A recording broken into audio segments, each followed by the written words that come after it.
Design Pickle is a creative services platform, and what we do is we match businesses with creatives, all different kinds of creatives, from illustrators to graphic designers, and we do that through our software platform that manages the whole experience.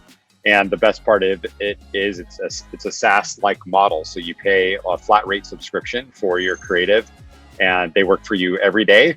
And we just help businesses create the ever expanding needs of content for marketing services, sales, communications, online, offline, whatever you need. Well, I feel like I am living the classic entrepreneurial story where Design Pickle was created because I needed a Design Pickle in my life. I had a couple creative agencies, and one of them ended up closing kind of unceremoniously. And so I took that and I took, my skills and started consulting after that. And my consulting was really all over the board. I mean, I was doing everything from brand strategies to website updates to literally designing business cards, which I would always laugh because even still people need business card designs. And I found that it was a challenge for me as like an independent consultant to find creativity and creative services that were both affordable for me and consistent enough for my clients. Because at the time, the only options for consistency were going to be hiring an agency, and then what I could afford were more like freelancers or going on a marketplace and trying to find someone online. But those solutions, the affordable solutions, were not consistent. They were, hit or miss. The designer would be available, they wouldn't. You could work with different designers every time. And then the consistent solutions were not affordable. Like I couldn't afford to hire anyone nor hire an agency. So I set out to sort of solve this problem internally. And I ended up getting a couple creatives that were international. So I was able to afford them. But then I hired them full time and set up a digital system for my consulting clients to be able to request design work. And the nuance around that was I was working for maybe 6 or 7 consulting clients. And if I was working for client A and client B needed some designs, they would have to wait. And a couple days could go by until I could get to them and work through it. So this digital delivery system was like the early days of, the early bones of Design Pickle, if you need. And it started working really well, so much so that it turns out that my team started doing the design work and delivering it to clients without my knowledge. And they started getting, the system started working without me. And of course, as an entrepreneur, I was like, well, this is actually awesome. Here's something that is that I built, that it's working, it's providing value. And I wonder what would happen if I just focused on this system of creative design and the creative delivery model. And so I expanded it and I tested it with more clients. And I kind of was like, hey, whenever you need something, don't email me personally, email this email address. And it continued to work. And so in late 2014, kind of at the end of my small pilot, I decided I was going to go all in on creating this solution, this kind of need in the marketplace for affordable and consistent. And in January 2015 was when we launched and Design Pickle was born.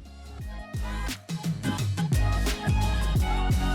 think subconsciously, I spent 8.5 years building it because I was in creative services. I knew the pain points.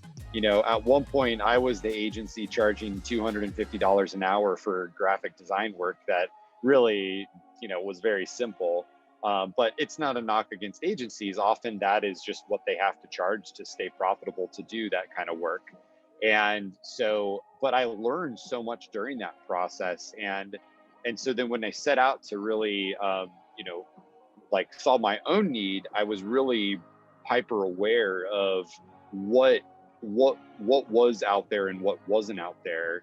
And I thought, well, you know what, I'm going to try to create something that's completely new that feels like you're signing up for software. And technically now you do. We have a whole software platform that manages everything. At the time, it was just like off-the-shelf tools that I use. I'm not an engineer. I don't know how to code. I didn't have it. I mean, I'm the only founder, so I didn't have a tech partner. And I took all of that knowledge and I compiled it into a system that, there was very little for me, it was like, I knew this was going to be a fit because I was so immersed in the world of buying and selling creativity for almost a decade. But when I kind of set out to, solve my own problem, it was probably 3 months or so of like using that tool.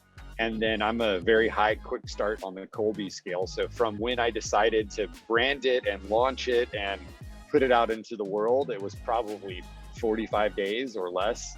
It was really fast. I mean, probably the longest, what took me the longest was we did a whole guest blogging campaign when we launched, and it was probably writing all those damn blog posts that I had to write because I was not a writer. That probably took the longest to build and launch the company, was actually like doing all the blog posts for my friends who graciously let me post on their blogs to launch the service. But at the end of the day, it's super practical and it's super simple. So it was a very low code MVP, if you will. There wasn't a huge amount of tech that we put into it. And in fact, we didn't even make our first serious technology investments until our second year. So we ran our whole company and the whole system off of this very bootstrapped, like almost could break any moment kind of system. But at the end of the day, it worked. We were able to figure out what we really wanted and needed. And then that allowed us to know really clearly when it was time to build what we should actually build. Yeah, it's been fantastic. I mean, it's kind of always heartbreaking when you get out of the first few years of growth, when years 1 through 3 you're growing 100%, 200%, because when you go from 10 to 20 clients, it's 100% growth. But we've continued to grow every year, super steady. I mean, we're a bootstrap startup, so we don't have any outside investors or equity partners, and that has probably, we could have probably grew faster if we had an ability to tap into cash and go, run our operations in the negative. But today we're sitting at over 700 team members worldwide. So we have a global network of creatives that sit inside of our model. When you work with Design Pickle, you work with a privately managed, vetted creative that meets all of our standards and that's totally trained. On our operations, we call it the HQ headquarters team. We have approximately 60 people. So we have a solid team, and then over 3,500 clients worldwide. So it's a great tool for anyone anywhere in the world. And I think our growth, I mean, we saw a huge push last year when everyone was moving online, everyone's working from home, people are having to rethink the way they're buying creativity, because our offer, our pro designer, which is a 9 to 5 designer in your Slack, is $1,000 a month. So for a lot of people, it's like a price that almost seems too good to be true. Disclaimer, it's not.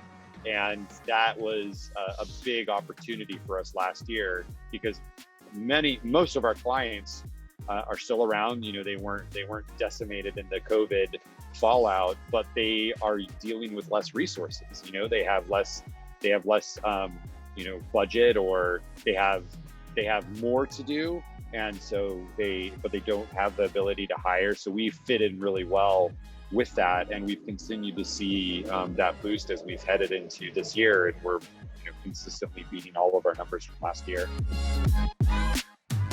Running a bootstrap company comes with a lot of challenges that my well-funded friends don't have.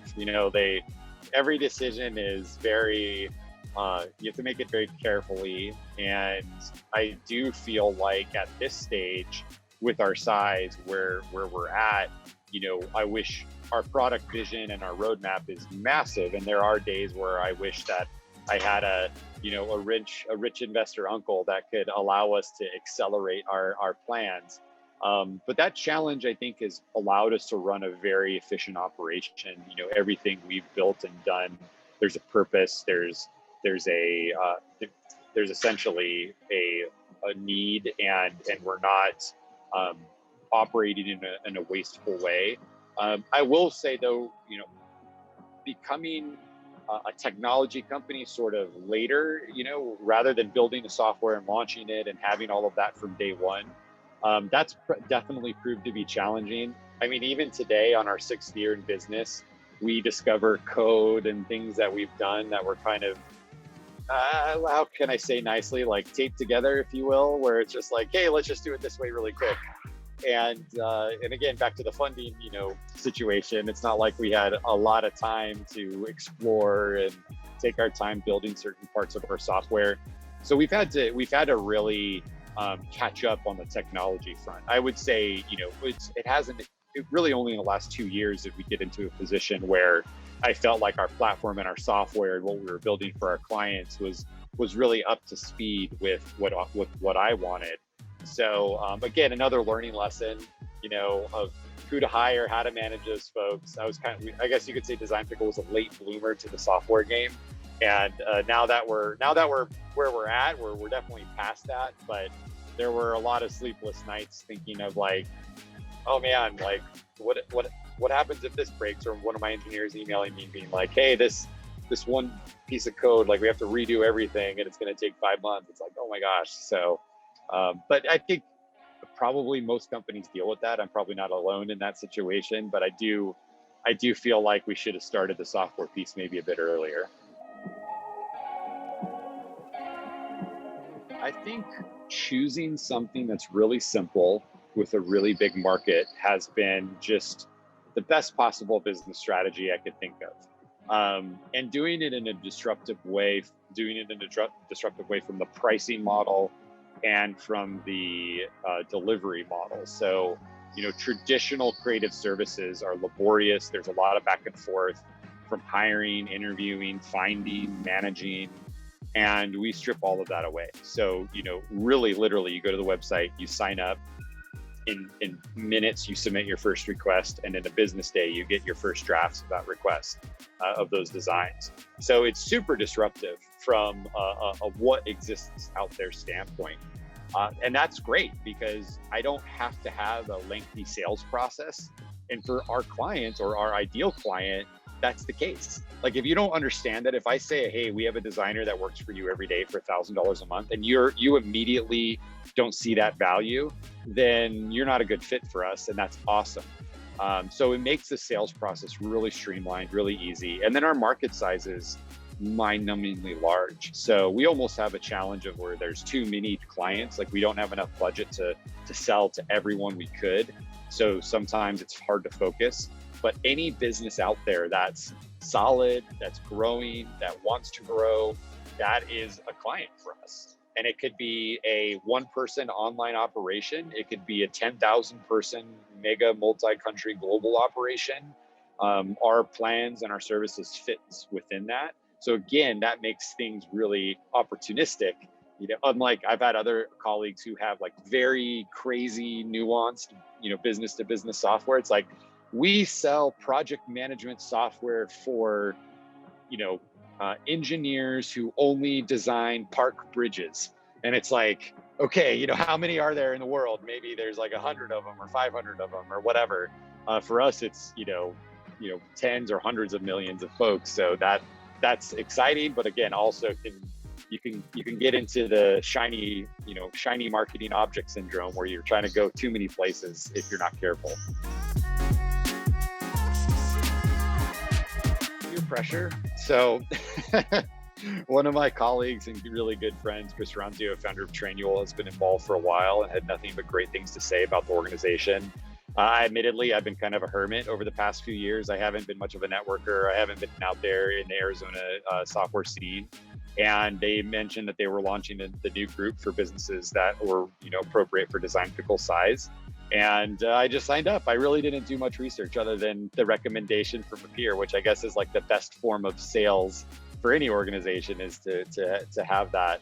But it's been fantastic. I mean, I think one of the best things about it is, I don't feel like the organization delivers like earth-shattering hack code tips and tricks on business. It's like meeting with people who are in the same lane, facing the same challenges, getting connect with them, getting to support them in other ways. And that's so refreshing because I had not had that type of experience, not just in Arizona, but in most business groups that I'm involved in and have been involved in. I'm like the only software guy in the whole group.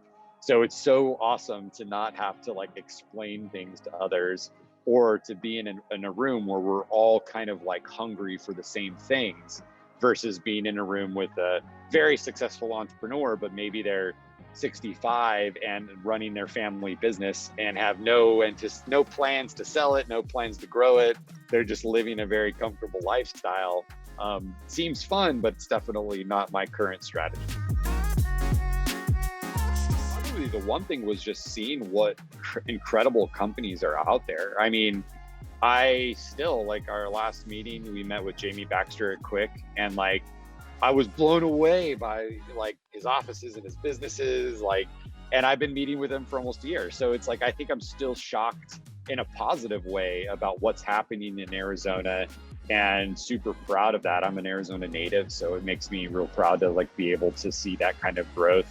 And until I joined the collective, I don't feel like I had that visibility. Where we're at right now is really setting the foundation for where we're headed, and that is in building our platform in a way that can support lots of different kinds of creative services. So currently we focus on visual design, graphic design, motion graphic work, static motion graphic work. And where we're headed is in, the next chapter for Design Pickle. The very next chapter for Design Pickle is in motion graphics for video. Graphic design and illustration work is what we currently do. And then the next chapter is in motion graphics for video editing. And it might not seem like too big of a difference, but if you just think of the technical practicality of a design file versus a video file, editing a PDF versus editing, getting feedback from someone on a PDF versus receiving feedback from someone on a video file with timelines and lots of different dimensions. So it's really required a lot of work internally on how we update our platform, how we update our architecture to support all of that. But once we get there, it's really going to open up the doors for a lot of different specialized services. So we're actually launching presentation design. We're launching an illustration service. Like, we currently do illustrations, but it's not that 9-to-5 illustrator. It's more of an overnight experience. You don't work with your illustrator live. So our pro plan, which is that 9-to-5 experience, we're launching for custom illustrations. So the future of Design Pickle is really to expand our creative services and also to improve our creative enablement platform.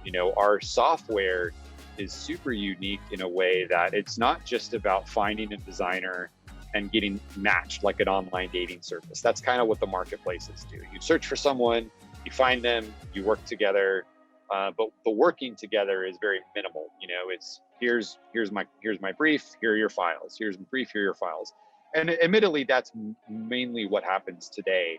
We have a lot more features currently, like we integrate with over five different stock asset libraries, so it makes it really easy. We have AI and automation inside our request tool, so you're never having to look up sizes or dimensions or it's all automated inside of that.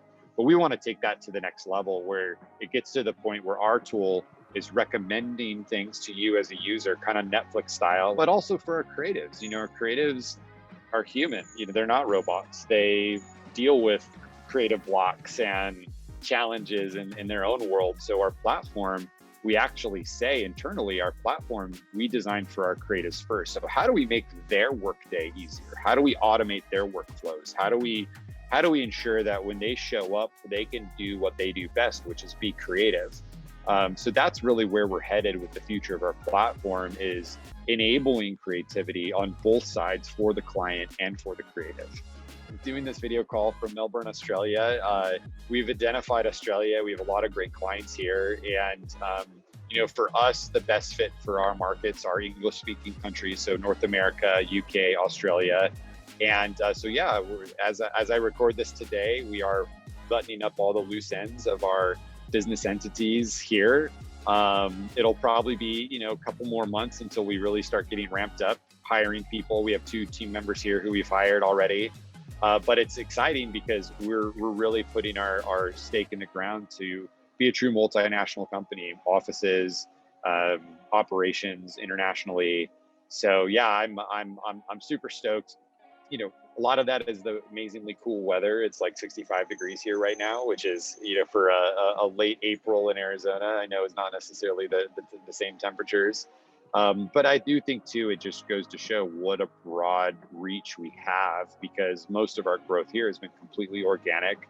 We haven't really pushed heavily on sales and marketing in Australia, and yet we've still seen a great uptick and retention for our clients here. So we're designing, our model to have localized support wherever you're at. So if you're here and you need help, it's another unique thing about Design Pickle. You just don't sign up for a designer. You get a support team, you get training, you get lots of other things.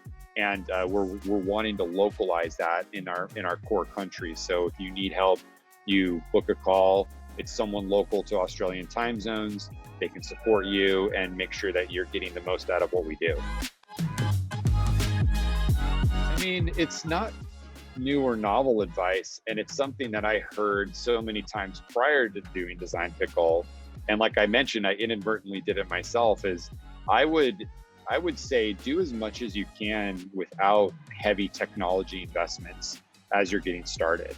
I mean, I built the entire engine of Design Pickle with all off-the-shelf tools, and I get that's not always possible, but there is so much waste that goes on when you're creating something, and until it gets into someone's hands, until it gets into the marketplace, you're really never going to be validated on that.